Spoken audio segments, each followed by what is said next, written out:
Généralisation sur les réactions d'oxydoréduction. L'ion permanganate se transforme en ion manganèse Mn2+. L'ion permanganate gagne des électrons, donc ce sera l'oxydant de ce premier couple. Alors que Mn2+, lui, pourrait être en mesure, dans ce sens-là, de fournir 5 électrons. Donc il s'agit bien du réducteur.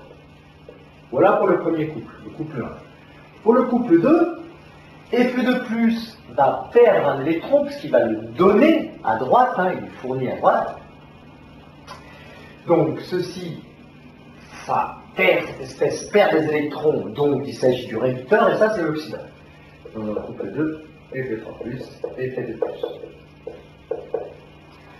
Ces 5 électrons gagnés sont fournis ici. Donc il faut multiplier cette équation par le nombre d'électrons intervenant dans la première.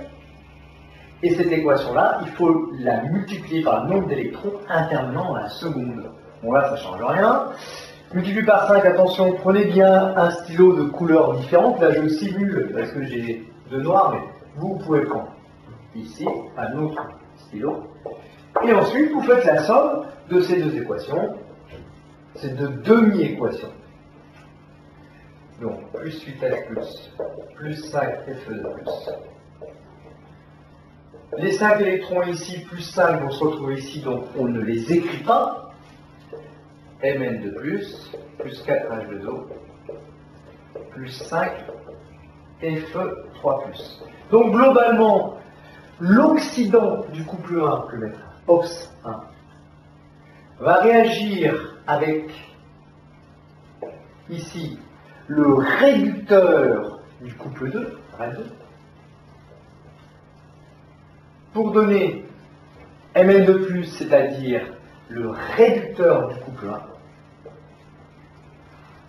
plus Fe3+, donc plus l'oxydant du couple 2.